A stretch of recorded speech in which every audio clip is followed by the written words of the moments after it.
이렇게 교리적으로 설명하면요. 그렇다고 귀신이 없다고 말하기는 좀 그렇긴 하고, 아무튼 이 색이 굉장히 중요한데 왜 제가 색을 중요하다고 말을 하냐면, 우리가 열반에 대해서 이야기를 할 때 색이 있는 열반과 색이 없는 열반 두 가지로 나뉩니다. 이미 불교에 대해서 많은 그 이해를 갖고 계신 분들은 들어보셨을 거예요. 유여열반과 무여열반으로 나눕니다. 그러면은 유무가 있으니까 어쩐지 유는 있는 것 같고 무는 없는 것 같잖아요. 뭐가 있고 뭐가 없느냐면 사실은 번뇌가 있고 번뇌가 없고가 아니에요. 열반이기 때문에 이미 있으나 없으나 번뇌는 없는 거예요. 그럼 뭐가 있고 뭐가 없느냐면 이 색이 있고 없고를 얘기하는 거예요. 그럼 우리가 흔히 사리자야 말하고 석가모니 부처님이 경전 속에서 막 나와서 사람들하고 있잖아요.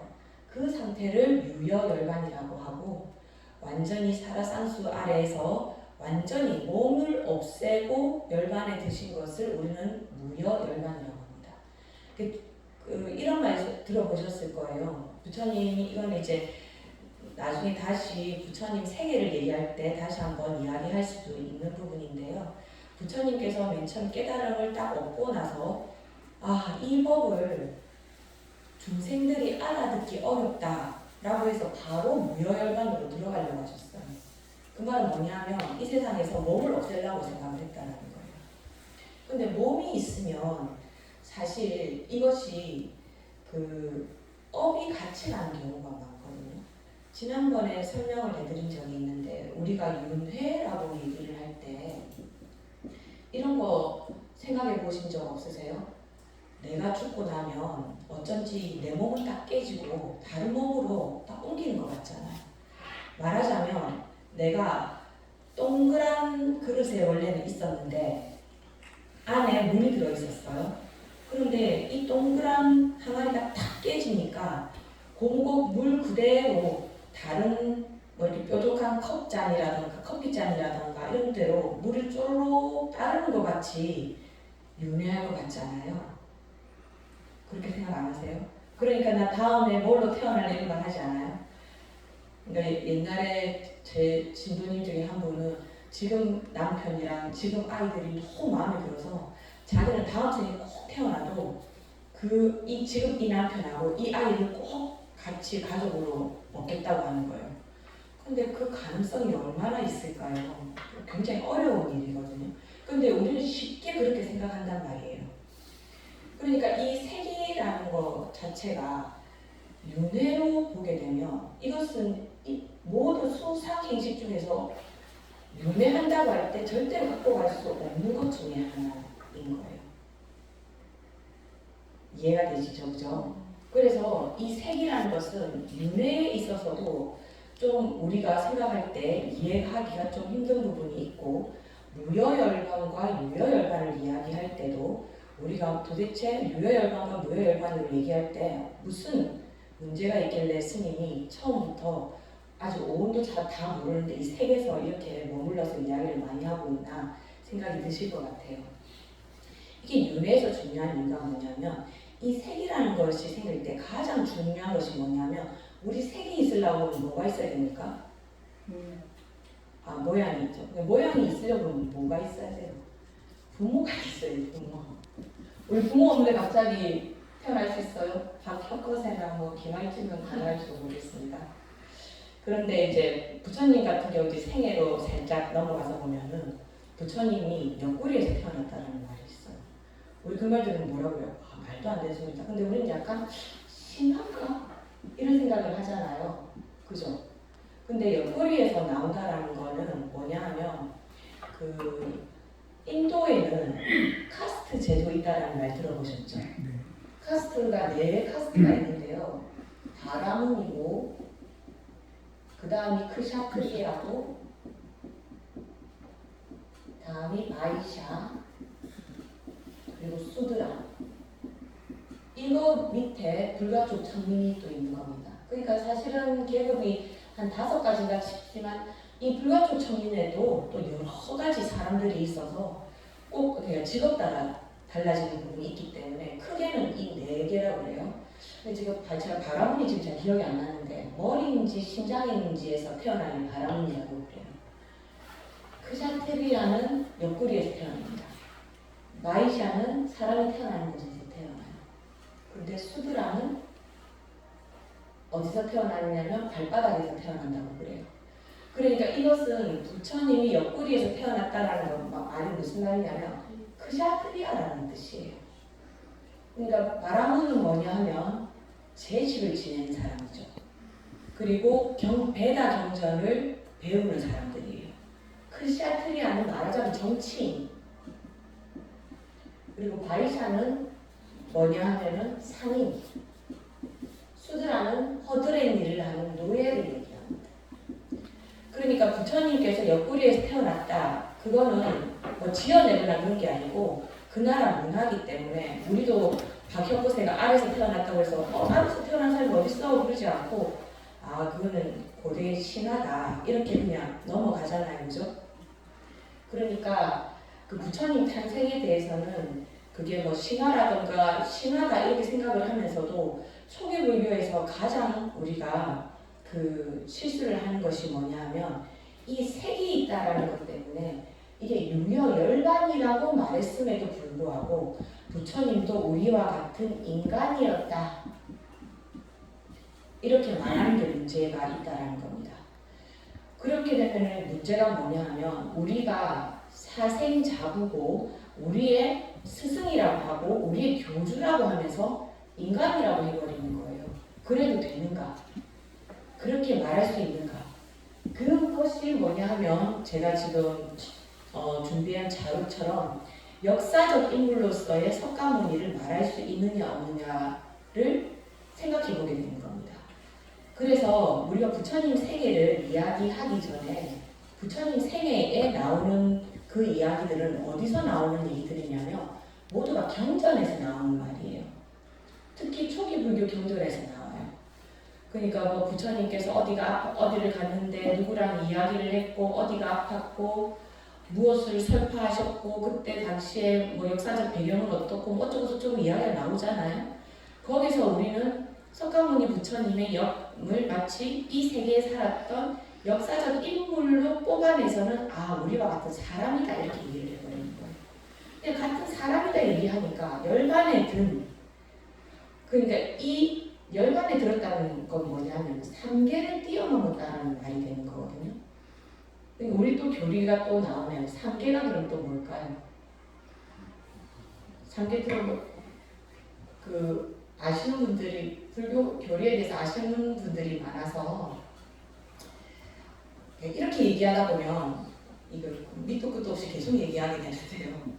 3계는 세계라는 말이 됩니다. 그러면 우리가 먼저 세계라는 말부터 볼게요.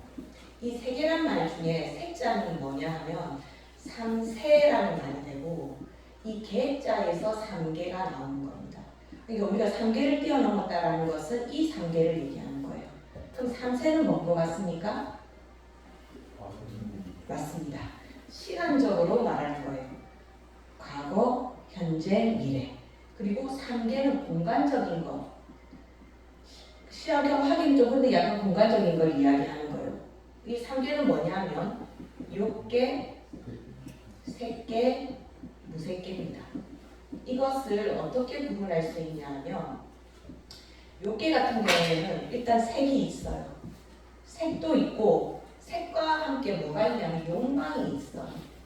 그래서 태어나려고 하면 부모도 있어야 되고 태에 든 사람들 그리고 색수상인식에 모두 해당되는 겁니다. 그래서 사바세계에 있고 우리가 인간을 보면 6계에 살고 있는 거예요. 근데 색계라는 것은 무엇이냐면 욕망이 없어요. 그런데 색은 있습니다. 근데 이 색이라는 것이 우리가 생각하는 이런 색이 아니고 약간 고차원적인 색이에요. 말하자면 우리가 극락세계 얘기할 때 부처님이 무엇으로 이루어져 있다고 합니까? 빛으로 이루어져 있다고 하죠. 근데 빛이라는 것도 물질이죠. 물질에 해당하는 거잖아요. 그럼 색이 있다는 건 뭐냐면 물질로서 존재한다는 말인데 그것이 우리가 생각하는 그 물질인지는 알 수가 없어요. 우리가 지금 이 세계는 물리학자들은 뭘로 이루어져 있다고 합니까? 양자역학 같은 거 얘기하잖아요. 미립자, 원자, 양자, 전자 이런 걸로 이루어져 있다고 하잖아요. 그럼 색계는 색이지만 우리가 생각하는 이런 색이 아닌 상태, 욕망이 없기 때문에 먹지 않아도 될 수도 있거든요. 그러니까 극락 같은 경우에는 그냥 먹고 싶다라고 배고플 때 배가 고프다 하는 순간에 나의 그 굶주림이 채워진다고 하잖아요. 그러니까 색계 같은 경우에는 그 욕망이 없지만 색은 있는 상태. 그러니까 정신적으로는 좀 청정한 상태가 되는 거죠. 근데 무색계에 가게 되면 이 색마저도 없어지는 완전한 정신세계가 되는 겁니다. 그래서 제가 이거를 공간이라고 말해야 될지 모르겠는데 이렇게 말한 이유가 뭐냐면 이게 무색계가 정신세계이기 때문이에요. 그리고 이 무색계는 천상을 얘기하는 경우가 많아요. 천상. 그러니까 색계와 무색계는 그 하늘 단계 중에서 육계는 우리가 말하는 지상에 있는 사바세계를 얘기하고 색계와 무색계 같은 경우에는 천상 중에서도 요거는 조금 아래 천상이고 무색계는 더 높은 천상을 이야기하고 있는 겁니다. 다음에 또 천상에 대해서 또 이야기하는 것도 또 교리에 들어가는 거기 때문에 지금 요 정도로만 이야기를 할게요. 그렇게 돼서 말하자면 유여열반에 들었지만 정신적으로 보면 이 무색계까지를 다 뛰어넘는 존재란 말이에요. 부처님은. 근데 이 3계를 뛰어넘는 부처님인데 우리 3계 도사라고 하잖아요. 우리 뭐 하죠? 그 지신정례 그거 할 때 3계 도사 사생자고 시아본사 석가모니불이라고 하잖아요. 그러니까 3계를 뛰어넘었는데 인간으로 친다? 벌써 말에 어폐가 있는 거잖아요. 그렇다면 이 부처님, 살아 계셨던 그 부처님을 지금의 우리는 어떻게 평가를 해야 되는가를 한번 살펴보려고 하는 것이 제가 오늘 준비해온 건데, 제가 이렇게 해놓은 이유가 뭐냐면, 이거는 종교적으로 얘기하는 것이, 종교적이긴 한데, 그냥 스님들이, 우리 대단하신 부처님 이렇게 하면서 막 띄우려고 하는 소리가 아니고, 이렇게 공부하는 학자들, 그리고 불교학자들 중에서는 신부님들도 가끔씩 계십니다. 라모트라는 프랑스 학자가 계신데요. 라모트라는 학자는 천주교 신부님입니다. 근데 불교를 연구하세요. 그분이 부처님 위대하십니다 할 일이 없잖아요. 하나님 위대하십니다라는 모르지만 그런 학자들이 이 역사적인 부처님 3계 도사이지만 인간으로 유여열반 상태로 남아있었기 때문에 우리 눈에는 인간으로 보이는 그 부처님을 어떻게 평가해야 되는가를 이제 쭉 이야기를 하는 걸 제가 정리해 온 거거든요. 이건 외우거나 그럴 필요는 없는데 앞으로 여러분들이 초기 불교를 하시는 분들을 만난다고 하면요 이런 말을 자주 하게 돼요. 부처님도 깨달아야 돼. 시다르타도 깨달았는데 우리도 깨달을 수 있다 라고 얘기하면서 동급으로 취급을 해요. 그럼 안 된다고 제가 얘기를 하고 싶은 거예요. 시다르타 자체에서도 우리가 사실 동급으로 취급하기가 좀 힘들어요. 우리 왕자 아니잖아요. 아버지가 여름 궁전, 겨울 궁전 만들어주고 그 정도 부자면 이재용 정도면 그 정도가 되지 않나 하지만 이재용은 뭐가 없어요. 감정적으로 이재용은 그런 게 없다면 말은 안 되겠네요. 재벌이라 하더라도 부처님과 같은 자비를 갖기 힘든 분이죠. 말하자면 부처님 어릴 때 롱번기에 아버지가 나가서 정반왕 같은 경우 마가다국 같은 경우에는 농사를 짓는 나라였잖아요. 그러니까 이름도 정반이잖아요. 바른 밥이라는 말이잖아요. 반이라는 말이. 그러니까 바른 쌀 왕이라는 말이거든요. 농사를 지었던 국가라는 걸 알 수가 있어요. 농경제에 갔는데 이렇게 땅을 탁 파니까 벌레가 이렇게 툭 튀어나온 거예요. 근데 위에 날아가던 새가 그걸 보고 탁 집어서는 날아가 버려요.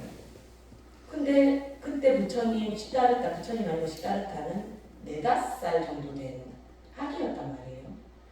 여러분들 4~5살 때 벌레 보면 어떻게 합니까? 그거 닭 갖다 주고 닭한테 주거나 또는 개구리 이렇게 잡아놓은 거 있으면 개구리가 먹나 안 먹나 시험하거나 아니면 에잇 하면서 밟아버린다거나 이 벌레의 생명이 소중하다는 생각을 안 하죠. 근데 부처님은 4~5살 때 그걸 보고 너무 충격에 빠집니다. 똑같은 생명인데 어떻게 생명이 생명을 잡아먹을 수 있는가? 이 세상은 왜 이렇게 이다지도 고통스럽고 힘든가? 그래서 나무 밑에 가서 우울하게 돼서 나무 밑에 가서 그 생각에 잠기시는 거예요. 이 생명이란 도대체 무엇인가?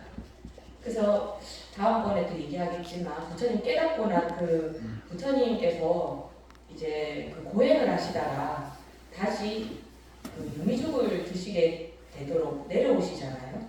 그때 부처님께서 유미죽을 먹고 내가 어떤 수행을 해야 되는가 이 고민에 빠졌을 때 그때 5살 때를 떠올리고 그때 했던 대로 수행하신다고 하거든요.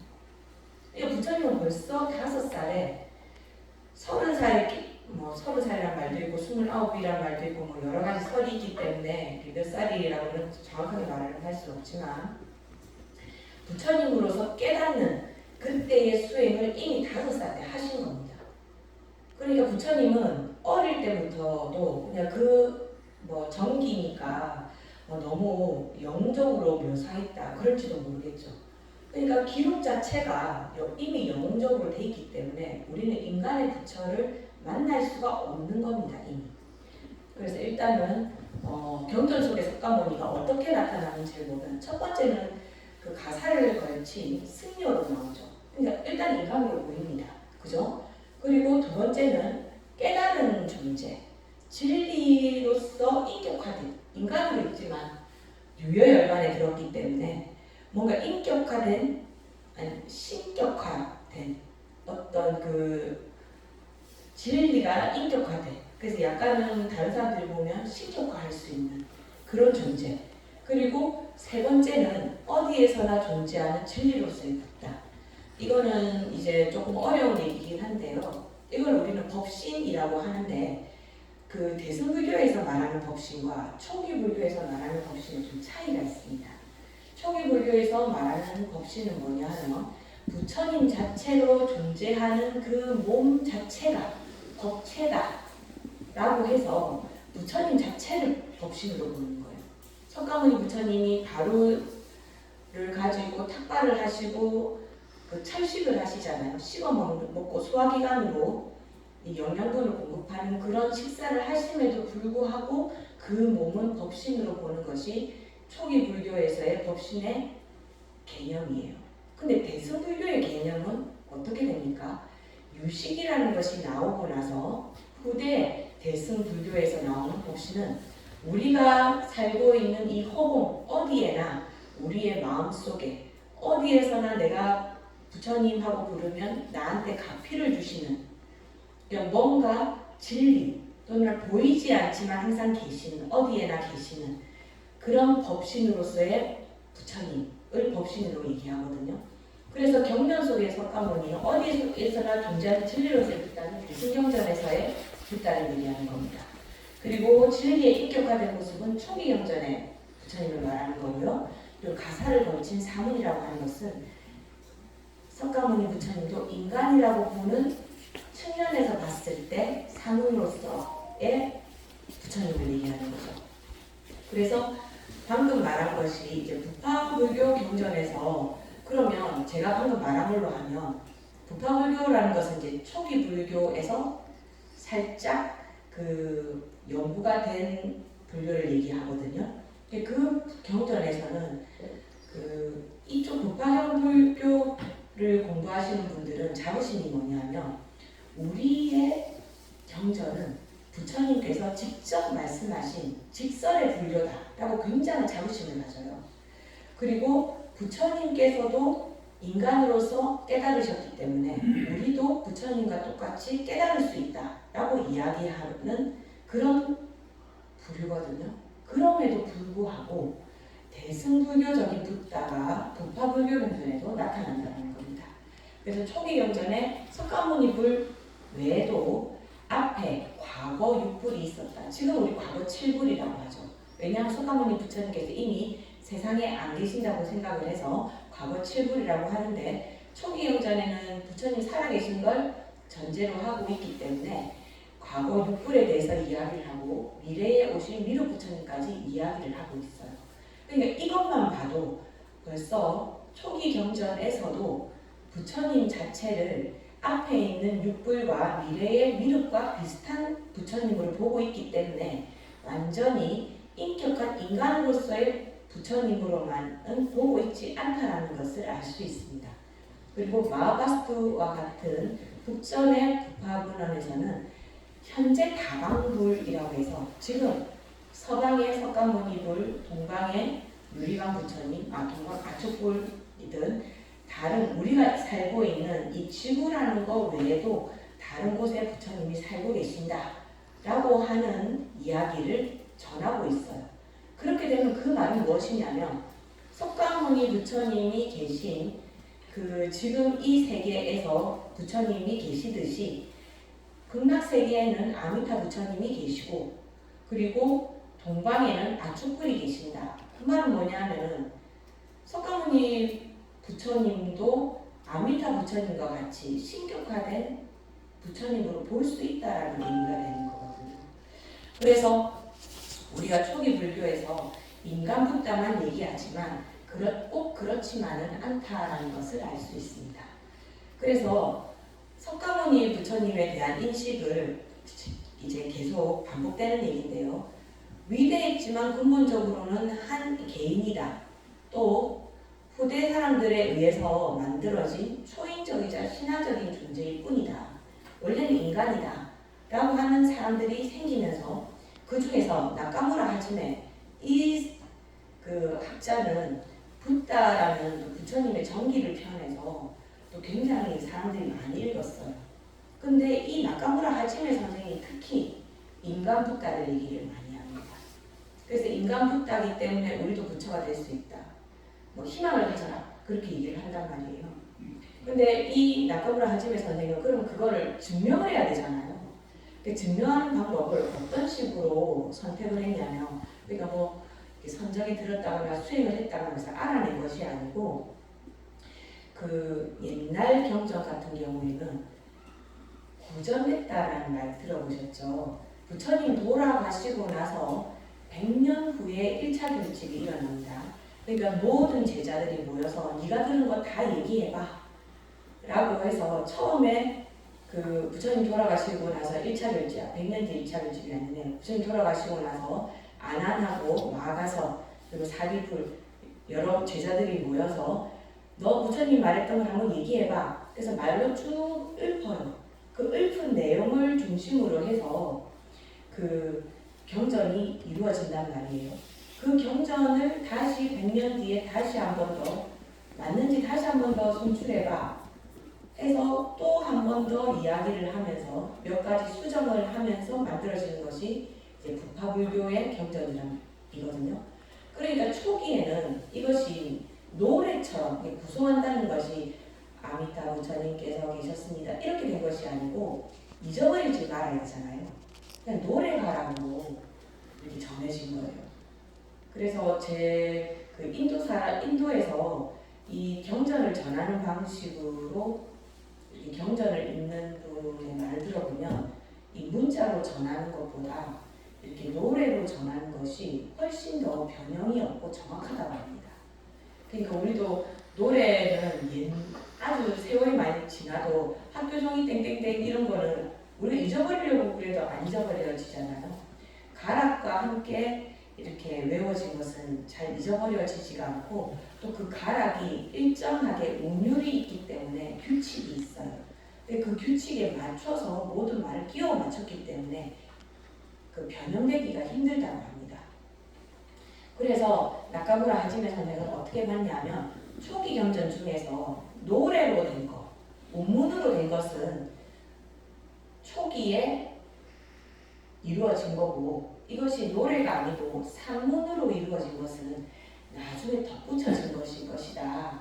그러니까 그 처음에 있는 부분을 봐서 인간붓다를 한번 찾아내보자 라고 말을 해서 본문 부분을 찾아봤더니 곧담아여, 그대여, 선인, 선자 이런 말로 이루어져 있고 글로 되어 있는 산문 부분 이렇게 문장으로 되어 있는 부분을 보니까 초신, 신들의 신, 기적을 보이고 초인적인 신체적 특징, 친구여라고 이야기하지 마라 이런 식이 돼 있다라고 주장을 한 거예요.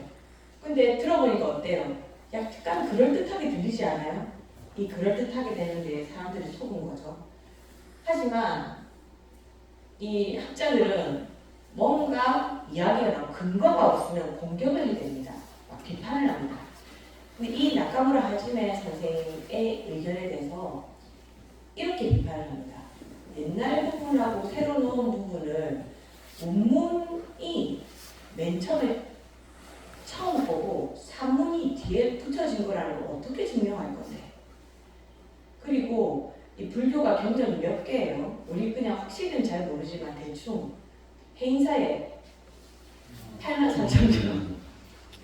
왜 84,000개나 그래요? 불교는 있잖아요. 개발됐다고 해서 옛날 거 파기하지 않아요. 옛날 거는 옛날 거대로 두고 새로운 것은 뒤에 덧붙이는 방식이지 절대로 먼저 있던 것을 파기하지 않는단 말이에요. 그러면 맨 처음에 원문만 있었던 부분이 있다면 원문만 전해지는 경전은 왜 없느냐고 반박을 한 거예요. 불교의 그 관습에 맞지 않다라고 이야기를 하는 거죠.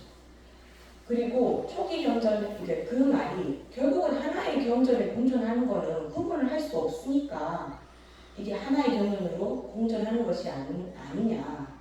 그리고 석가모니를 뒤에 신격화하려는 노력을 했다면 아예 앞에 걸 다 없애버리고 우리 그런 일 할 수 있잖아요. 그죠? 앞에 거 다 없애버리고 뒤에 신격화된 부분만 남길 수도 있는데 뭐하러 앞에 거 뒤에 거를 따로 구분해가지고 그걸 한 문헌에다가 넣어놨겠느냐. 그러니까 이 나카무라 하지메 선생의 말은 네가 주장하고 싶은 거를 그냥 그 증거를 그냥 끼워 맞춘 거 아니냐라고 비판을 하기 시작했다는 거예요. 그래서 이제 후카조노 코이치라는 분은 뭐라고 했냐면 현존하는 문헌에서 역사적 붓다를 추출해내는 것이 굉장히 위험한 시도라고 얘기를 하는 거예요.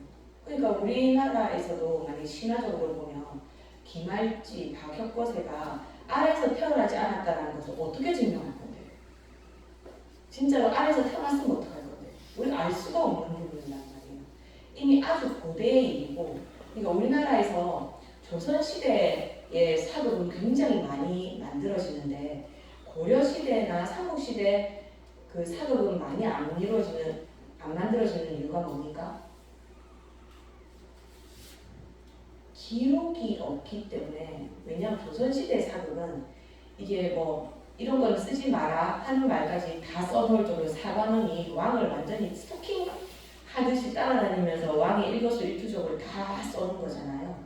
그 기록이 너무 많은 거예요. 그래서 승정원에 있는 그 실록이 아직까지 다 번역이 안 됐다고 할 정도죠. 하지만 고려시대나 신라시대는 그만큼 문헌이 적다라는 거예요.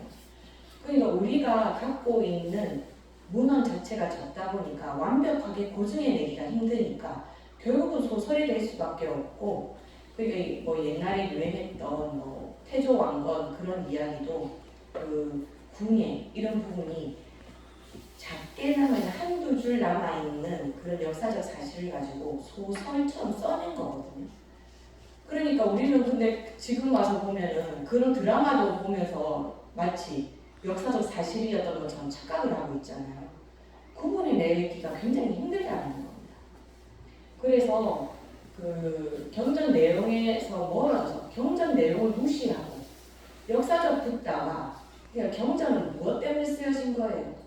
중생을 제도하기 위해서 부처님의 가르침을 전하기 위해서 만들어낸 것이 경전이잖아요. 말하자면 불교 경전은 우리 불교에 있어서는 교과서와 같은 건데 가르치려고 만든 거에서 역사적 요소를 떼낸다는 것이 인간적인 그 내용 중에서 인간적인 붓다만 떼낸다는 것이 굉장히 어렵다는 거예요. 그 일례로 앙구리말라라는 부처님의 제자 아십니까? 살인자. 예, 살인자 알고 계시죠? 이분에 대한 이야기도 니까야와 아함경이 내용이 달라요. 뭐라고 어느 부분에서 다르냐면 이제 스승한테 그 앙구리말라를 모함하잖아요. 어느 경전에는 스승의 부인을 그 부인이 이 앙구리말라가 너무 예쁘니까 유혹을 하려고 했는데 앙구리말라가 안 넘어간 거예요. 그러니까 부인이 밉잖아요. 아니 감히 내가 유혹했는데 안 넘어와? 라고 하면서 앙구리말라를 자기 남편에게 쟤 엄청 나쁜 애예요. 나를 유혹하려고 했어요. 라고 거짓말을 했다는 거예요. 근데 그런 경전이 하나 있고 또 어떤 경전에는 이렇게 돼 있어요. 학교 같은 데에서 앙구리말라가 굉장히 공부를 잘하는 우등생이었던 거예요. 근데 같이 공부하는 학생이 그게 꼴 보기 싫었던 거예요. 그래서 스승한테 얘 엄청 못된 애예요. 알고 보면 쟤 아는 거 다 컨닝한 거예요. 라고 하면서 스승한테 얘가 부정한 아이라고 일러바친다는 내용이 완전 다르지 않아요. 경전 안에서 같은 아함경과 니까야지만 내용이 세부적으로 조금씩 다른 부분이 나옵니다. 그럼 우리는 어느 것이 맞다고 할 겁니까? 어느 경전에는 앙구리말라가 999명을 죽였다고 하고 어느 경전에는 99명을 죽였다고 합니다. 그냥 경전의 내용에서 99명을 죽였던 999명을 죽였던 그 숫자가 중요한 게 아니고 우리한테 중요한 건 뭡니까? 그렇게 많은 사람을 죽인 사람이 부처님께 귀의해서 아라한이 되었다라는 게 중요한 거죠. 그러니까 우리가 경전에서 읽어내야 하는 것은 그것이 사실인가 아닌가가 중요한 것이 아니고 왜 이 이야기가 경전에 전하느냐 그 안에서 우리한테 전하고자 하는 그 속 알맹이를 알아내는 것이 훨씬 더 중요하다는 겁니다. 그러니까 그런 의미에서 순수한 인간 붓다의 정기를 재현해내는 것은 불가능하다. 제가 왜 이 이야기를 지금 그 부처님의 정기에 대해서도 한번 알아봐야 될 것 같아요. 이렇게 말해놓고 이걸 이야기하는지 알겠죠. 그러니까 우리가 알아볼 부처님 생애는 인간의 생애로 봐서는 안 되고 그 부처님 생애로 말해지는 그 이야기 속에서 우리가 무엇을 배워야 하는 것을 알아야 하는 것이지 실제로 그것이 역사에 있었다는 것으로 인식되어서는 안 된다는 것입니다. 그리고 이 레이라는 사람 같은 경우에는 수다니빠따도 경전이고 수다니빠따보다 더욱 후대문헌이 불소행찬이 부처님 정기처럼 쓰여진 거거든요. 그 내용에 근본적 차이가 없다는 거예요. 이 말은 무슨 말이냐면 후대에 쓰여진 부처님 정기나 그 앞에 쓰여진 거에서 나오는 이야기는 별 차이가 없다. 그게 신격화된 게 아니라는 거예요. 처음부터 우리가 만들어낸 것이 아니고 처음부터 부처님의 생애는 신격화된 형태로 전해졌다라는 것을 이야기하고 있는 거예요. 그러니까 인간부터는 처음부터 없었다라는 얘기하는 거죠. 레인이. 그러니까 경전에서 제가 지금 다 세 가지를 다 얘기한 거죠. 그래서 게틴이라는 사람이 뭐라고 했냐면 신화와 역사를 구별하고 분리하려 한다면 그 이야기 고의 참된 의미를 놓치게 된다. 더욱이 붓다의 생애에 대한 기술에서 역사와 신화를 구별하는 엄밀한 역사적 기준을 찾기가 어렵다. 그러니까 제가 오늘 왜 이 불교 대학을 시작하는 첫 수업에서 이 이야기를 하는지 충분히 이해하셨으리라 믿습니다. 뭐냐 하면 우리가 물론 부처님께서 이렇게 하면 깨달을 수 있어 라고 당신은 가르침을 많이 설파해 놓으셨지만 부처님이 그 길을 가셨다고 해서 우리도 쉽게 그 길을 갈 수 있을 만큼 이 번뇌를 없앤다는 열반에 든다라는 것 자체가 굉장히 어려운 일이라는 거예요. 그래서 색이라는 것을 통해서 부처님의 색이 있지만 열반에 들었다라는 것은 우리는 이것을 초기 불교에서 말하는 것처럼 부처님 석가모니의 그 색으로 남아있는 그 몸으로서 인간으로 살았던 그 자체는 무엇으로 생각해야 되느냐면 그것을 법신, 법체로 생각해야 된다. 인간으로 생각하면 안 된다. 그래서 어느 그 사람이 그런 말을 했습니다. 앙그리말라가 99명을 죽이고 맨 마지막에 누구를 죽이려 했습니까? 부처님을 죽이려고 했죠. 근데 자기는 누가 그랬어요 저한테. 스님 저 그 이해가 안 돼요. 어떻게 그렇게 악에 극악무도한 사람이 부처님을 보자마자 자꾸덕 엎드리면서 당신의 제자가 되고 싶습니다. 그런 말도 안 되는 이야기가 어딨냐고 그러는 거예요. 근데 저는 말이 된다고 생각합니다. 왜 사람 눈에 콩깍지가 씌어서 개인 결혼했다는 말을 합니까? 부처가 아니라도 콩깍지가 씌이는데 법체를 보고 콩깍지가 안 씌일 수 있습니까? 신격화돼서 그런 것이 아니고 부처님이 가지고 오신 번뇌가 없잖아요. 우리는 업에서도 콩깍지가 씌어서 그 사람을 제대로 보지 못해서 그냥 좋은 사람이라고 보잖아요. 근데 부처님은 열반에 드신 분이기 때문에 업 자체가 뭐 이걸 없다고 얘기하기에는 사실 이 색이 있기 때문에 조금 힘든 면도 있을 수도 있습니다. 하지만 부처님은 번뇌가 없으신 분이죠. 그죠? 그러니까 업 자체가 없다고 봐야 되는 거죠. 근데 이제 그걸 반박하려고 하면 또 색수상인식을 설명하다 보면 또 반박하는 의견이 나오겠지만 거기에 대해서 또 제가 또 반박을 하겠습니다. 뭐 그렇긴 하지만 부처님이 갖고 계신 이 색이라는 것이 있으면 우리는 부모라는 것에서 오기 때문에 부모의 업이 나한테 어느 정도는 유전이 되는 거죠. 비슷한 부분은 많다는 겁니다. 그러니까 요즘 저희 불자님들 중에서 하는 말이 뭐냐면 스님 업이 무섭다 하는데 제가 요즘 정말 업이 무서운 걸 알겠습니다. 왜냐하면 업이라는 것은 인과에 의해서 이루어지잖아요. 인과. 자기는 옛날에 인과 하지만 이 인과가 이렇게 무서운 줄 몰랐다라는 거예요. 이게 무슨 말이냐 하면 이제 자기한테 아들이 하나 있는데 이 아들이 자기는 그냥 말을 안 듣는다 이렇게만 생각을 했대요. 왜 이렇게 말을 안 듣고 매일 자살한다고 날리고 직장은 제대로 안 다니고 나같이 이렇게 완벽한 엄마한테서 어떻게 이렇게 이런 애가 나왔나 매일 그 생각을 한 거예요. 근데 제가 오면은 전부 업입니다. 인연에서 오는 겁니다. 부모에서 왔기 때문에 분명히 비슷한 부분이 있습니다. 그러면은 그 엄마는 뭐라고 그래요? 저 아버지 닮았어 그래요. 그렇게 얘기하잖아요. 그죠? 우리 다들 그러지 않아요? 좋은 거 있으면 내 닮았나? 내 닮았어 이렇다 이러고 내 마음에 안 들어있으면 아이고 저것만 닮았다. 아니 저거 아버지 닮았어. 이렇게 말하지 않아요? 그런데 공부를 막 이렇게 불교를 기도하고 공부를 하다 보니까 자기가 어릴 때 했던 짓을 이 애가 똑같이 하고 있는 걸 본 거예요. 스님 제가 엄마를 속상하게 했던 그대로 내 아들이 똑같이 나를 속상해하는 거예요.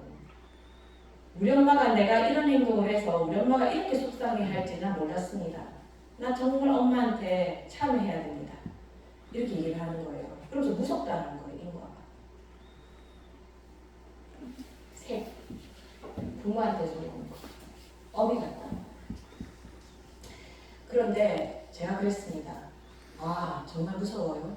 정말 정확하던가요? 그럼 우리 무서울 게 없죠. 왜 무서울 게 없습니까? 아니 내가 한 대로 받는다면서요. 그럼 지금부터 내가 한 대로 내가 또 다음에 받겠지. 그럼 내가 잘 살면 되잖아요.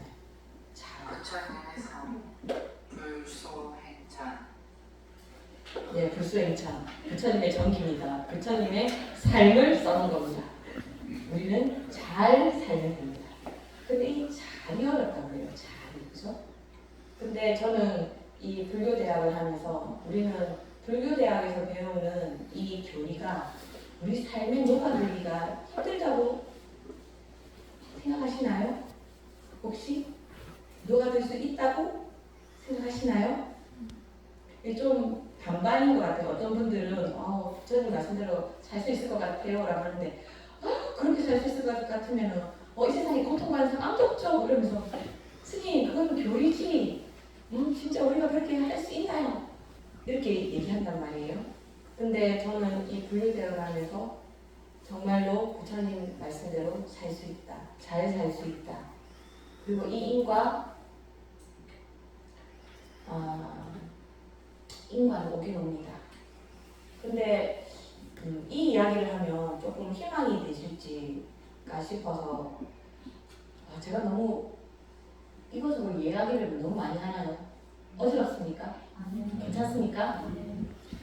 백장선사 이야기 혹시 들어보신 적 있습니까?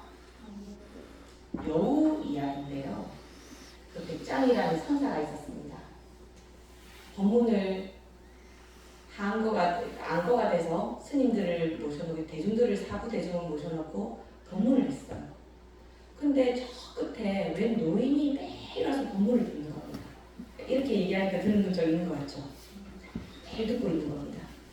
그래서 이 법문이 완전히 끝나고 회양하는 날 그 노인이 이 백장선사한테 와요. 그래서 제가 사실은 전생에 엄청난 도인이었는데 어느 사람이 저한테 묻는 질문에 대답을 잘못해서 제가 지금 500년을 여우로 살다가 지금 죽어서 어디에 제가 묻혀 있습니다.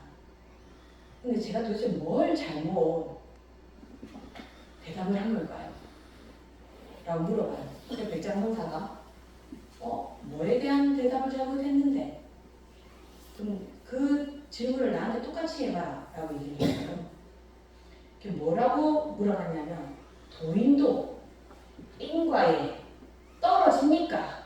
라고 물어본 거예요. 근데 이 여우가 된 그 도인은 인과에 떨어지지 않는다 라고 했다는 거예요. 근데 여우가 됐어요. 틀린 답인 거예요. 뭐라고 대답을 해야 될까요? 이 이야기를 아는 분은 답을 알고 계시겠지만 뭐라고 대답을 해야지 가장 불교적으로 대답을 하게 되는 걸까요? 자, 생각 조금 하시라고 하시는 분만에 7번 치우겠습니다. 그러니까 백장선사가 뭐라고 대답을 하냐면 도인은 인과에 매하지 않는다라고 얘기해요. 이 매는 무슨 매냐 하면 어리석다 매예요. 그게 뭐냐면 그 인과에 속지 않는다. 인과를 보고 인과인지 아닌지 모르지 않는다라고 얘기합니다. 그 말은 무슨 말이냐면 인과는 모두에게 갑니다. 인이 있으면 과가 분명히 있죠. 하지만 도인은 자기한테 과가 왜 오는지를 알아요. 그럼 어떻게 됩니까? 고통스럽지 않습니다. 그러면 고통스럽지 않으면 우리는 그걸 뭐라고 합니까? 해탈이라고. 고진멸도 고가 없어지는 거잖아요. 그죠? 그러니까 그 노인이 정말 감사합니다 하면서 내가 어디에 묻혀 있으니까 나를 장사를 지내주시오 해요. 그래서 이야기 끝은 백장선사가 그곳에 갔더니 진짜 여우가 뭐 뼈로 있었다든가 막 시체가 있어서 장사를 지내줬다 이렇게 얘기를 하거든요. 그러니까 그 인과라는 것은 아까 제가 하고 싶었던 말은 뭐냐면 인과 무섭죠. 내가 이렇게 살아서 다음에 어떤 관을 갖게 될지 너무 무섭죠. 하지만 무서워하지 않고 부처님 지혜에 우리 아까 반야신경 읽었는데 반야신경 뭐라 했습니까? 관자재보살이 뭘 했습니까? 신반야바람 깊이 반야바람이를 행할 때 온이 공한 것을 보고 어쩌고 저쩌고 나가잖아요. 그죠? 그러니까 우리는 관자재보살은 관세음보살님과 같은 말입니다. 관세는 뭡니까? 세상의 음성을 모두 관한다, 모두 볼 수 있다라는 말이고 관자재라는 것은 뭐냐면 내가 자제롭게 중생을 위해서 모든 몸을 나토는 보살이 자제보살이라고 해서 관세음과 자제롭다를 합쳐서 관자제라고 하거든요. 그러니까 관세음보살님은 우리의 모든 행동을 다 관할 수 있다는 말이 되는 거예요. 그런 분도 행심반야바라를 하시는 거잖아요. 그럼 우리도 인과에 대해서 매하지 않는다는 말은 뭐냐면 어떤 일이 일어났을 때 왜 나한테만 이런 일이 일어나서 나는 왜 이렇게 사나 내 팔자는 왜 그러냐가 아니라는 거예요. 아, 내가 어느 순간에 어떤 일을 했기 때문에 나한테 이게 오는구나. 그럼 그 과거 올 때 내가 그것을 어떻게 받아들이느냐에 따라서 과거도 이게 우리가 중생이 힘든 게 뭐냐면 인으로 해서 과가 오잖아요. 근데 이 과가 다시 인이 돼서 또 과가 돼요. 근데 또 이 과가 다시 인이 돼서 또 과가 돼요. 끝도 없이 간단 말이에요. 그러니까 우리는 이 과가 어느 순간 오잖아요. 그럴 때 우리는 인을 잘 심어야 돼요. 인과에 매하지를 말아야 된다. 속지 말아야 돼요. 그것이 우리가 고통에서 벗어날 수 있고 반야바라미를 행하는 거예요. 반야바라미를 행한다는 것은 뭐냐면 인연을 모든 것이 공하다라는 것을 알거든요. 끝까지 생각하면 너무 많이 나가는 거라서 그만 나갈게요. 그래서 이 색이라는 것은 내 몸을 구성한다. 내 몸을 이야기하는 거예요. 사람 중에서 몸. 제가 너무 많이 나갔지만. 그런데 이 몸만 있어서는 우리 뭐라고 합니까? 몸만 있으면 시체라고 하죠. 시체. 다음번에 색 다음에 뭐가 있어야 되냐면 수가 있습니다. 이 수는 밭다수거든요. 근데 이 수가 의미하는 것이 뭐냐면 감각이라고 해야 되나? 수는 몇 가지가 있죠?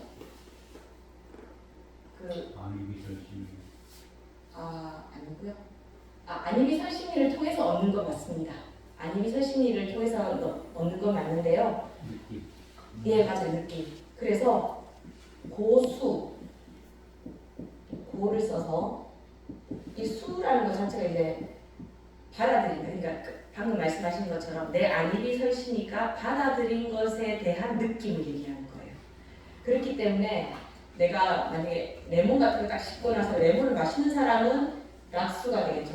너무 시고 맛있어 라고 얘기하겠죠. 그럼 락수가 되는 거예요.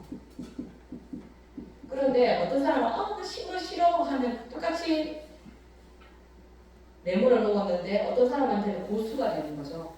근데 어떤 사람은 나는 뭐 싫지도 않고 좋지도 않아.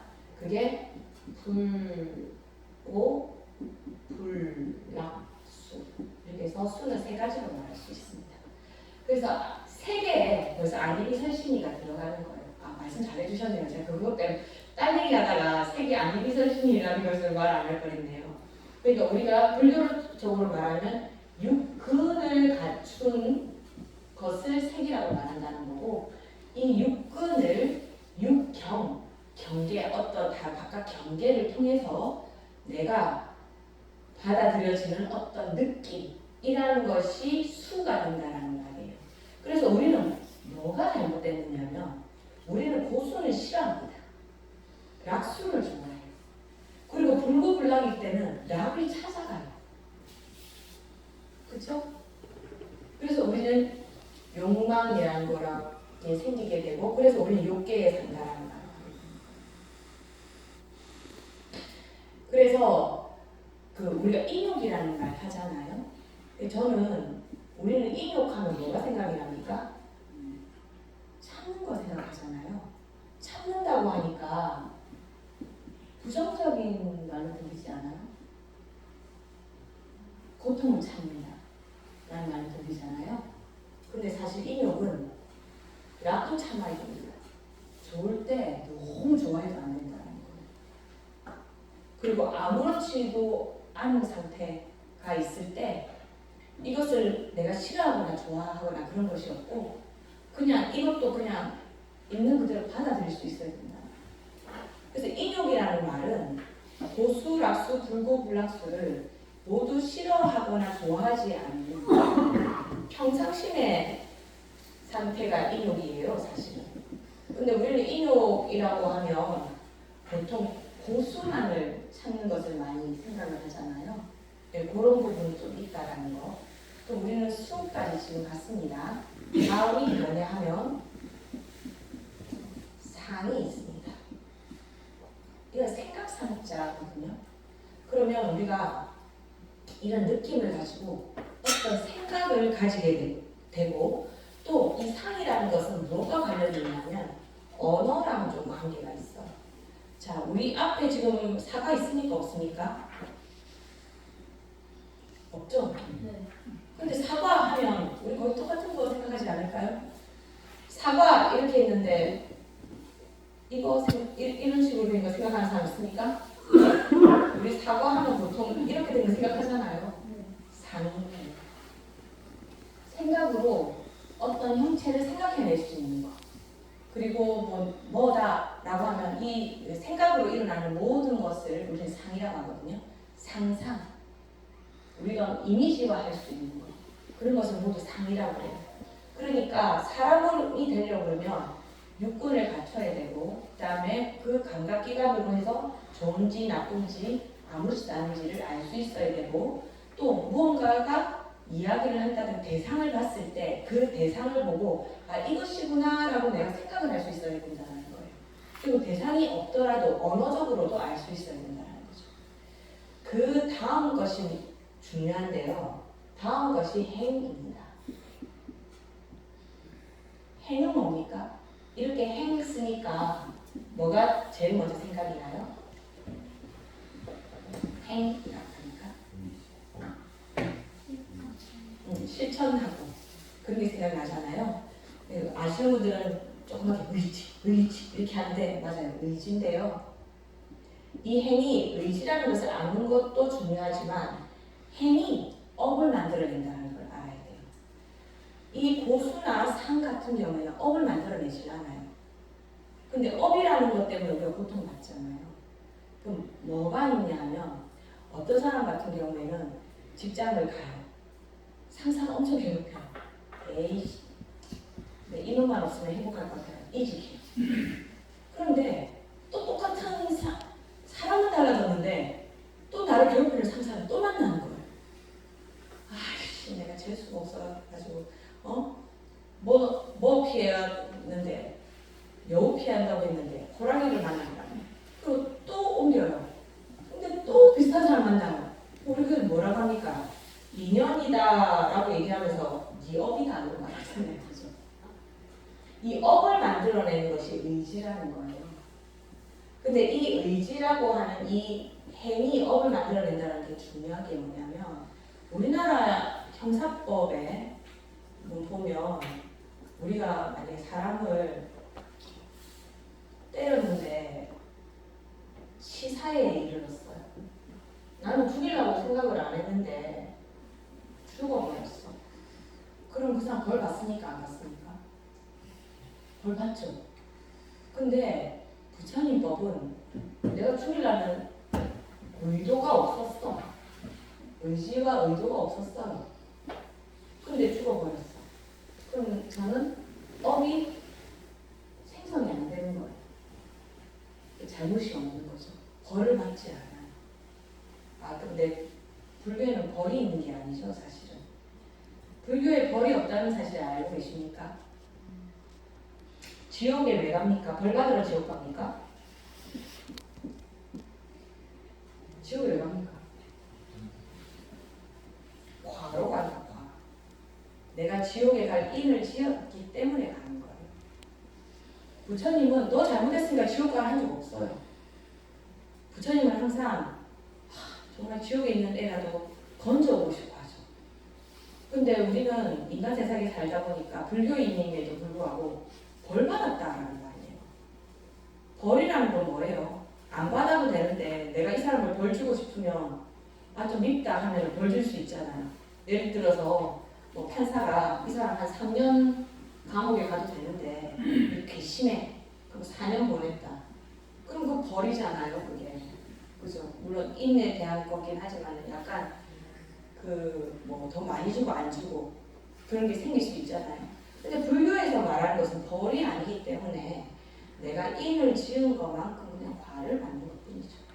지옥에 가는 것은 벌을 받는 게 아닙니다.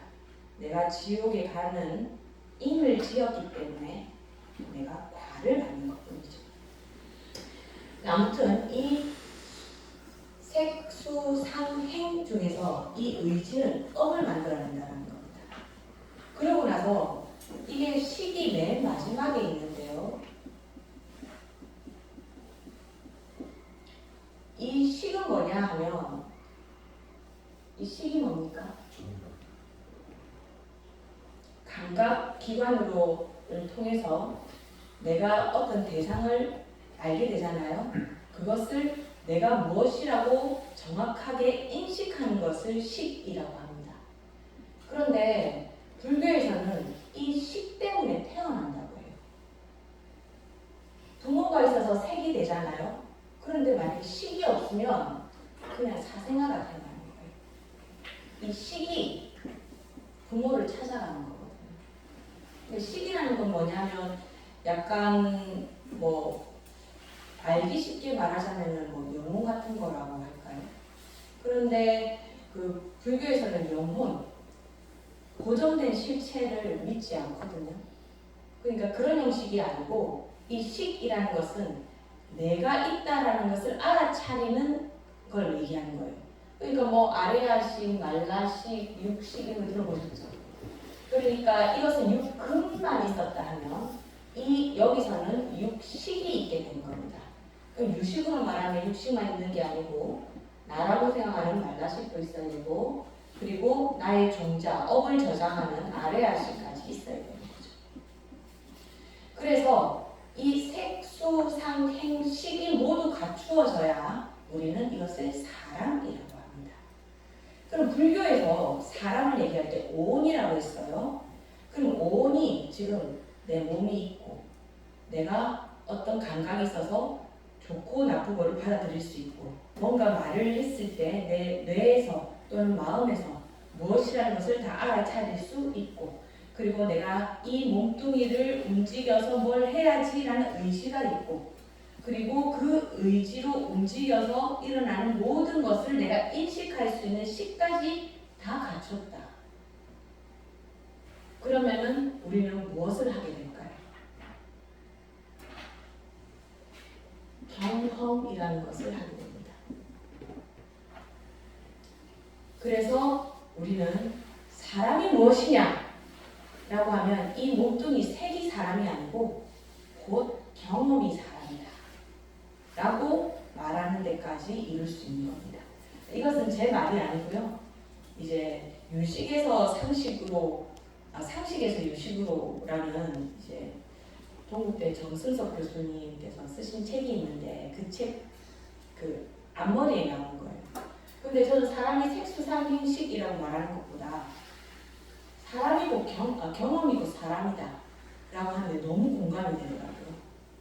같은 형제인 경우에 거의 자랄 때 비슷한 경험을 하게 되는 경우가 많잖아요. 그런데도 우리가 개개인의 것으로 보면 사람이 다르다 보니까 각자 다른 경험을 하게 되고 비슷한 환경에 자랐음에도 불구하고 굉장히 다른 사람이 생기게 부모가 같음에도 불구하고 근데 무엇 때문에 사람이 달라집니까? 내가 그 부모 밑에서 경험하는 건 비슷한지는 몰라도 사회에 나가게 되면 내가 수상행식을 통해서 내가 경험하는 모든 사건 뭐 내가 읽어드리는 책, 사상 이런 거에 따라서 내가 경험하는 것이 달라지니까 나 자체가 달라지는 거예요. 똑같은 쌍둥이도 다른 곳에서 자라게 되면 완전 다르게 자라는 뭐 그런 다큐멘터리도 있잖아요. 어릴 때 부모가 가난해서 한 사람은 미국으로 가고 한 사람은 한국에서 살았는데 미국에 간 쌍둥이는 대학 교수가 되고 한국에서 산 쌍둥이는 무당이 되는 그런 다큐멘터리가 옛날에 있었거든요. 그러니까 뭐가 다른 거예요? 우리가 흔히 말하는 여러분들 사주팔자 좋아하잖아요. 사주팔자로 보면은 똑같이 살아야 되는 거 아닙니까? 하지만 사람이 다르죠. 모양은 똑같을지라도 그죠? 쌍둥이니까 모양이 비슷할 거 아니에요. 모양은 비슷하지만 뭐가 달랐습니까? 수상행식이 달랐죠. 경험이 달라진 거죠. 그러니까 다른 사람이 되는 겁니다. 그러니까 불교에서는 우리가 무엇을 경험하고 무엇을 의지하고 무엇을 인식하는가, 다시 말하면 무엇을 경험하는가가 나를 만들어내는 거기 때문에 우리가 이 인과라는 면에서도 우리가 지금 과를 갖고 있다면 이 과를 어떤 인으로 내가 심느냐에 따라서 나는 계속 달라지고 있는 거예요. 그러니까 고정된 나는 있다 없다? 없다. 그것을 불교식으로 말하면 고정된 것이 없다라고 얘기하는 것을 우리는 불교식으로 말하면 다음에 또 설명할 수 있을 기회가 있을 텐데요. 뭐 불교 용어는 계속 알아두는 게 좋잖아요, 그죠? 자성이 없다라고.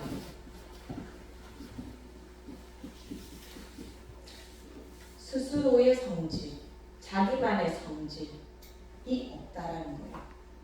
그러니까 자성이 없기에 우리는 반야신경에서 말하는 것처럼 공하다라고 얘기하는 거거든요. 그러니까 오늘 제가 색수상행식에 대해서 말씀드렸는데요. 이것이 이제 사람을 이루는 오온이다. 이제부터는 반야신경을 하면서 색도 없고 수도 없고 상도 없고 행도 없고 식도 없다는 말이 무슨 말이냐면 이것이 다 모여야 내가 한 사람이라고 말하는데 사실 색이라는 것도 정해진 것이 아니요, 수라는 것도 정해진 것이 아니고 상이라는 것도 자성이 없기 때문에 정해진 것이 아니고 행도 정해지지 않고 식도 정해지지 않았죠. 그렇기 때문에 우리는 공하다고 말하는 것이고 공하기 때문에 우리는 해탈도 갈 수 있는 거예요. 계속 고통받지 않는 상태가 될 수 있다는 거예요. 우리 아까 상세를 얘기하면서 과거, 현재, 미래를 얘기했잖아요. 자, 과거, 현재, 미래에 대해서 어떤 생각을 가지고 계십니까? 과거가 있어서 현재에 내가 있나요? 현재에 내가 미래가 되나요? 자, 우리는 상세를 얘기할 때 어쩐지 직선으로 이루어졌을 것 같은 느낌이 들어요. 그래서 우리는 항상 이 현재에서 뭐라고 말을 해야 하냐면 아, 내가 그때 그걸 좀 했더라면 지금 이렇게 안 됐을 건데 내가 그때 그렇게 했기 때문에 내 미래도 어둡다 막 이렇게 얘기를 해요. 근데 상세는 따로 떨어져 있는 것이 아니고 지금 현재 모든 상세가 있는 거예요. 왜 그러냐 하면 인과 때문이거든요. 과거의 인이 지금의 과를 만들었어요. 그러면 지금 현재에 과거의 인이 같이 있는 거잖아요. 그죠? 근데 이 과가 다시 인에 돼서 미래에 또 과를 만든다고 했어요. 그럼 뭐예요? 지금 내가 미래인 거예요. 그러면 우리는 과거를 후회하고 참회한다 하고 잘못됐다고 얘기하고 있지만 우리는 사실 지금 현재를 잘못됐다고 말하고 있는 거거든요. 그럼 현재가 잘못됐다고 말하고 있으면 우리는 또 뭐가 잘못된 거예요? 미래가 잘못된 거예요. 그럼 우리는 벌써 여기서 생각을 바꿔야 돼요. 그러니까 우리가 흔히 이런 말 잘하잖아요. 과거는 이미 지나갔다. 현재를 잘 살자. 근데 현재를 잘 살자니까 자꾸 과거가 발목을 잡는 것 같아요. 하지만 지금 보니까 과거가 지금 현재에 같이 있네? 뭐 어떻게 될까요? 내가 현재에서 과거를 바꿀 수도 있다라는 거. 좀 황당한 얘기지만 과거를 바꿀 수도 있다라는 거. 스님 그게 진짜로 가능할까요? 이게 뭐 어떻게 생각하면 관념적이다 말을 할 수도 있는데요. 저는 의사 스님하고 살 때를 생각해보면 지금은 제가 절 한 개를 저만의 절을 만들어서 운영하면서 살고 있잖아요. 근데 제가 의사 스님이랑 살 때는 너무 일도 많고 또 저는 또 의문사에서 살다 보니까 이제 일에 치여서 산다고 했어요. 너무 고통스러운 거예요. 중이되고 일하려고 태어났나. 도대체 뭐 아침부터 밤까지 도대체 쉬는 날이 없네. 네, 제가 행자 때 소원이 뭔지 아세요? 퇴근하는 거. 출근하고 나면 퇴근이 없어요. 출근도 없죠. 그냥 계속 출근 퇴근 거기서 계속 출근 퇴근 하고 있는 거예요. 정말 퇴근 한번 해보고 싶더라고요. 저는 그때가 너무 괴로웠어요. 그리고 그때 살면서도 내가 진짜 은사 스님 그때 내가 그렇게 안 하고 일찍 학교를 보내주던가 했으면 내가 지금 얼마나 박사도 더 빨리 땄을 거고 어쩌고 저쩌고 막 이렇게 하면서 과거를 계속 뭐라 하고 있는 거야. 근데 저는 과거에 막 그렇게 고생이라도 그렇지만 여러 가지 일을 많이 배웠잖아요. 그러니까 실제로 제가 어느 순간에 보니까 다른 사람보다 제가 너무 일을 아무렇지도 않게 하고 별 고민을 안 하고 있어요. 저는 이제 천일 기도를 했기 때문에 뭐 기도할 때 다른 스님들 이거 어떻게 하지 이러는데 저는 천일 동안 기도했잖아요. 저는 천일만 한 게 아니고 1096일인가를 해가지고 3년을 딱 채웠어요. 그러니까 저는 이게 3년 동안 새벽 3시에 일어나서 뭐 기도만 한 게 아니고 집 살림 다 하고 선방 스님 뭐 시봉 다 하고 이렇게 했기 때문에 기도하는 것도 밥 먹는 것 같이 일하는 것도 밥 먹는 것 같이 하니까 이렇게 뭐 절 같은 거를 제가 혼자 운영하게 됐어도 이게 아무렇지도 않게 그냥 하게 되는 거예요. 그러니까 그때 살 때는 의사스님 엄청 미운 사람이었는데 지금 현재에서는 의사스님 미운 사람이 아니게 되더라고요. 그러니까 저는 지금 의사스님에 대해서 좋은 기억, 나쁜 기억이 좋지도 않고 나쁘지 않고 그냥 그래도 그때 의사스님한테 배웠으니까 내가 이렇게 살고 있지라는 생각을 하고 있거든요. 근데 제가 만약에 이 인과를 몰라서 제가 지금 이 인 때문에 잘 살고 있다는 것을 깨닫지 못하고 내가 그때 고생을 안 했으면 말이야 지금 이 정도 이렇게 하고 있을 건데 지금 막 하면서 과거를 막 후회를 하고 의사쌤을 욕을 하고 있어요. 그러면 저의 현재가 어떻게 돼요? 원망과 원망과 뭐가 잘못됐다라고 하는 부정적인 생각이 사로잡혀 있잖아요. 그럼 저의 미래가 어떻게 되겠어요? 내가 지금 부정적인 씨앗을 심고 있는데 저의 미래는 당연히 부정적인 씨앗이 계속 또 부정적으로 되겠죠. 근데 이게 부정적인 인이었다 할지라도 내가 지금 과에서 이것이 부정적이라는 생각을 하지 않고 제가 긍정으로 바꾸게 되면 긍정의 인으로 내 미래가 다시 긍정이 된다는 거예요. 그러니까 왜 제가 지금 이 현재, 과거, 현재, 미래가 다 있다는지 이해하시겠죠. 그러니까 제가 방금 말씀드렸던 그 불자님 얘기를 다시 돌아가 볼게요. 자기는 평생을 살면서 이놈의 아들이 자기를 한 번도 기쁘게 하게 되는 거예요. 매일 자살하다고 복사 뛰어 올라가거나 학교 그만둔다고 난리거나 명품 안 사준다고 명품관에서 들어눕거나 학교 그만둔다고 해가지고 엄마가 매 등교시키고 태교시키고 이렇게 이놈의 자식 왜 이러나 라고 했을 때는 이 아이 때문에 너무 괴롭기만 하는 거죠. 내가 전생에 뭔 죄를 지어가지고 이런 자식을 낳았나 저 아버지 닮아서 그렇다 이렇게 할 때는 괴롭죠. 근데 어느 순간 이 분이 저한테 이 하는 행동이 내가 옛날에 엄마한테 했던 행동이랑 비슷한데? 라는 깨달음이 있는 순간 엄마가 이렇게 괴로웠다면 나도 엄마처럼 좀 괴로워보자 라고 생각을 하면서 엄마한테 그 순간 참여를 하면서 그 아이가 밉게 하는 행동을 보면서 그래 나도 이렇게 컸지라는 약간 이해를 하기 시작을 하는 거예요.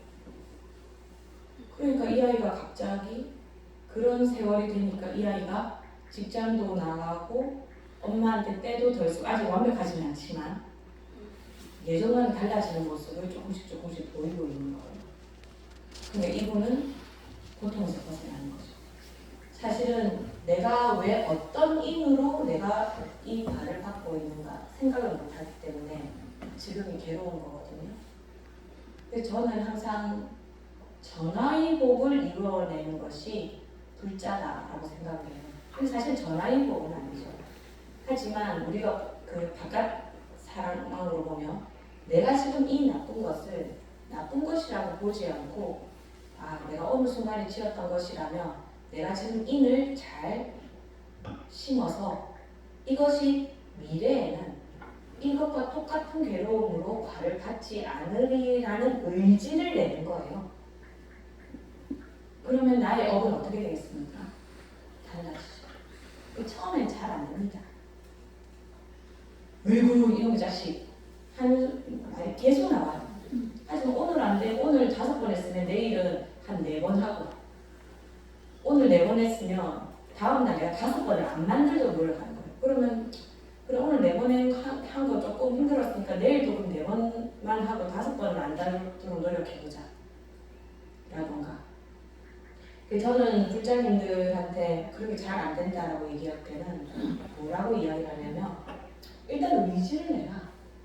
왜냐면 의지가 업을 만든다 했으니까. 그죠? 행을 일단 해라. 너라도 이게 잘못했다고 생각을 하고 하지 말자라는 생각을 해라. 그 다음은 뭐가 있다? 대승불교에서 뭐가 있어요? 부처님의 가피가 있잖아요. 제가 의지를 내고 내가 부처님께 기도하면서 공덕을 짓다 보면 나의 의지는 어느 순간 또 접히게 된다는 겁니다. 그럼 어느 순간 이런 말이 해요. 가피 입었다. 내가 미래의 과를 잘 만들어냈구나. 희망적이게 된다. 그래서 이 행이 굉장히 중요합니다. 그러니까 이 색수상 행식에서 우리가 바꿀 수 있는, 우리가 제일 쉽게 바꿀 수 있는 것이 이 행이에요. 왜냐하면 난 신걸 싫어하는 사람인데 신걸 좋아하게 되기는 굉장히 힘들어요. 안 그래요? 난 추위를 잘 타는 사람인데 내가 갑자기 겨울에 막 우통 벗고 난 강한 사람이야 할라 해도 안 돼요. 이거는 몸의 감각에서 오는 거기 때문에 수가 힘들어요. 상이라는 거. 꿈 꾸다면 어떻게 할 건데? 내 꿈을 내 마음대로 바꿀 수 있고 그런 사람도 있다고 합디다만 나도 모르게 올라오는 생각, 나도 모르게 되는 꿈, 내 마음대로 할 수 있으니까 하기 어렵잖아요. 그죠? 내가 보고 인식하는 거, 내 마음대로 할 수 있으니까 보이는 걸 어떻게 해? 우리 짜증낼 때 그런 말 하잖아요. 보지 마! 이렇게 하면 그러면 내 눈앞에서 없는 데서 해. 보이는 걸 어떻게 하라고? 하면서 싸우잖아요. 그죠? 보이는 걸 어떻게 하라고? 하지만 뭐는 바꿀 수 있습니까? 의지는 바꿀 수 있다. 그래서 불자의 시작은 사실은 의지에서 시작하는 겁니다. 그러면 우리는 오늘 어떤 의지를 냈습니까? 영평사 가서 부처님 법을 배워서 고통에서 한번 벗어나 보자 라는 의지를 우리가 오늘 낸 겁니다. 그러면 다음 주도 결석하지 말고 들으러 오자 하고 또 의지를 냅니다. 그러면 오늘 들은 거 한번 듣고 제가 지난 시간에 얘기했잖아요. 저한테 계속 가스라이팅을 당합니다. 스님 가스라이팅 안 당할 수도 있어요. 저는 고집쟁이에서. 그 저절로 됩니다. 저절로. 왜 저절로 되느냐? 제가 중학교 때 제가 어릴 때는 10시 되면 텔레비전에서 영화 보여줬어요. 주말의 극장인가? 아니 주말의 영화인가? 아무튼 거기에 로마의 휴일을 하는데 제가 옛날에는 중학생이 극장 가기도 쉽지 않고 TV 보는 것밖에 없잖아요. 로마의 휴일을 했어요. 로마의 휴일 여자들이 보는 누군가? 오드리 헵번. 다 오드리 헵번 아시죠? 이 영화가 내가 확실히 잘 모르겠는데 아무튼 2시간이 넘었던 영화인 것 같아요. 그래서 제가 흑백 영화인데도 불구하고 흑백이었나? 잘 지금 옛날이라서 기억이 안 나는데 로마의 휴일을 계속 보면서 그 오드리 헵번을 계속 봤잖아요. 그러니까 2시간, 3시간을 제가 영화를 봤으니까 영화 끝나자마자 저 화장실 가지 않았겠습니까? 거울 보고 깜짝 놀랐어요. 제가 그 영화를 보면서 저도 모르게 내가 오드리 헵번처럼 생겼을 거라고 제가 머릿속에 넣고 있었던 거예요. 내가 오드리 헵번이 아닌 거야. 제가 그 거울을 보고 어릴 때 너무 충격을 받아가지고 이렇게 생각했어요. 오드리 헵번도 눈 두 개고 코 하나고 입이 하나고 나도 눈이 두 개고 코가 하나고 입이 하나인데 왜 그 사람은 그렇게 태어나고 나는 이렇게 태어났을까? 제가 그때 못생긴 걸 처음 알았어요. 그전에는 엄마가 아주 예쁘다 해서 저는 엄청 예쁜 줄 알았거든요. 로마에 단 2시간 만에 제가 내가 그렇게 됐다고 착각을 일으킨 가스라이팅인 거죠. 2시간 만에 눈으로도 멀쩡하게 거울 보고 매일 내가 거울 보고 나를 인식했는데도 불구하고 2시간 만에 그렇게 가스라이팅 당해서 내가 오드리 헵번 아닌 걸 알고 내가 깜짝 놀랐는데 진짜 얼굴 거울 보면서 이렇게 진짜 놀랐거든요. 여러분들이 여기 와서 한 2시간을 저한테 계속 불교 가스라이팅을 당하는데 어떻게 가스라이팅을 안 당할 수가 있겠습니까? 어느 순간 듣다 보면 스님 말하는 게 내 말 같고 스님이 말한 건지 내가 말하고 있는 것인지 어느 순간 남한테 이런 말을 하고 있는 거죠. 야, 인에서 다 과가 오는 거다. 이 과가 과에 과거, 현재, 미래가 다 들어있어. 그냥 지금 잘 살면 과거도 바뀌고 미래도 바뀌고 내 현재도 바뀌는 법이야 라고 이야기하면서 니탄 스님이 말했다는 걸 생각 못하고 마치 내가 말하고 있는 것처럼 남한테 이야기를 하고 있는 거야. 그래서 나 정말 불교 잘하고 있네 라고 내가 스스로 뿌듯한 거죠. 그렇게 될 수 있습니다. 뭘 하면 불교 대학에 늘 온다라는 의지를 내면 업이 바뀝니다.